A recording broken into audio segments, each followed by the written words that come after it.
ارشاد فرماتے ہیں کہ نبی کریم صلی اللہ علیہ وسلم نے ارشاد فرمایا کسی نیکی کو چھوٹا نہ سمجھو اور کسی گناہ کو چھوٹا نہ سمجھو، کیونکہ چھوٹی سی نیکی بھی اگر ہے تو بہت بڑی چیز ہے، اس کو کبھی چھوٹا نہ سمجھنا۔ گناہ چھوٹا نظر آئے چھوٹا سمجھو، لیکن اس کو چھوٹا مت سمجھنا، بہت خطرناک چیز ہے۔ دیکھنے میں چند الفاظ ہیں حدیث کے، لیکن یہ بہت ہی زبردست حدیث ہے، اور اگر حقیقت دیکھیں کہ دین پہ نہ چلنے کی ایک وجہ، دین کو چھوڑنے کی وجہ، دین سے دور ہو جانے کی وجہ، اللہ کے احکامات کو ترک کرنے کی وجہ، سب سے بڑی وجہ یہی ہے کہ اس حدیث پہ عمل نہیں کرتا آتے۔ کیوں؟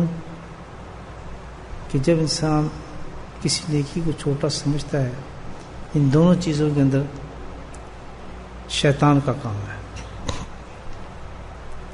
نیکی بذات خود بہت بڑی چیز ہے، قرآن کی آیت ہے کہ ذرہ کے برابر نیکی ہے، بہت بڑی نیکی ہے، اور بندے کے ذہن میں شیطان اس نیکی کی قدر کو ختم کر دیتا ہے۔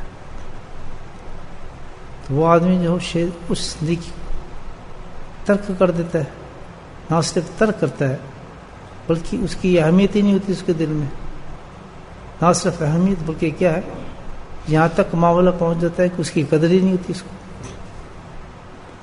جب بھی انسان دور سے بھاگے گا، دور سے دور ہوگا، دور سے چھوڑ چکا ہوگا، دین سے نفرت ہوگی، اس کی بیسک وجہ یہ ہوتی ہے۔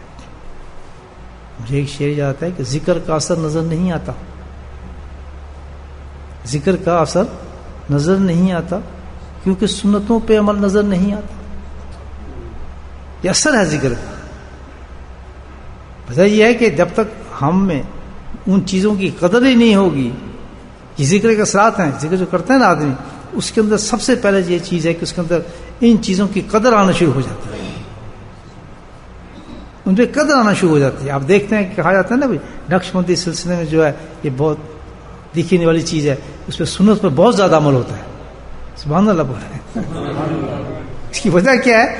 کیونکہ ذکر نقشبندی سلسلے میں ذکر غالب ہے۔ سبحان اللہ، نقشبندی سلسلے میں ذکر غالب ہے۔ غالب سے مراد کیا ہے کہ ہمارے یہ نہیں کہ اتنی تسبیح کر لو، 15 تسبیح کر لو، صبح 200 تسبیح کر لو، شام کو اتنی تسبیح کر لو، دوپہر کو اتنی تسبیح کر لو۔ ہمارے یہ نہیں ہے، ہمارے کیا ہے؟ الذین یذکرون اللہ قیاما وقعودا۔ نقشبندی کہتے ہیں یہ ہمارا ذکر نہیں ہے کہ تسبیحات، بلکہ ہے کہ ہمیشہ اللہ کی یاد میں رہو، اس کی ورچو تلاش کرو، اس کے صفات تلاش کرو۔ اور سب سے بڑی صفت یہ ہے کہ پیچھے بہت بڑا حکم آ رہا ہے اللہ کے نبی صلی اللہ علیہ وسلم کا کہ مت کو چھوٹا سمجھنا۔ کیوں؟ کہ یہ توفیق کسی کو نہیں دیتا اللہ تعالیٰ۔ اگر چھوٹی نیکی کی توفیق دے رہا ہے تو اس کی قدر کرے، اللہ تعالیٰ کا یہ فضل و کرم ہے سب سے بڑا۔ خانقاہوں کو کیا ہو گیا؟ آخر پارسائی کا چمن نظر نہیں آتا۔ اب وہ جو خانقاہیں تھیں الحمدللہ جہاں جاتے تھے غابرین، سبحان اللہ، وہاں رنگ کیا تھا؟ پارسائی کا رنگ تھا، تقوی کا رنگ تھا۔ اور یہاں کیا ہے؟ آج کے خانقاہوں میں تو کیا ہے؟ بس وہ تو ماشاءاللہ پلاؤ کے زردے کی خوشبو آتی رہتی ہے ہر وقت، کھانے پکانے کی جلد سے جلوس، آج یہ جلوس ہو رہا ہے، آج فلاں کام ہو رہا ہے، آج فلاں کام ہو رہا ہے، آج فلاں حضرت صاحب آ رہے ہیں۔ خانقاہوں کے ماحول اب بھی خانقاہ میں پرش پائی الحمدللہ، ایک نہیں کئی مشائخ کی خانقاہیں دیکھی ہیں۔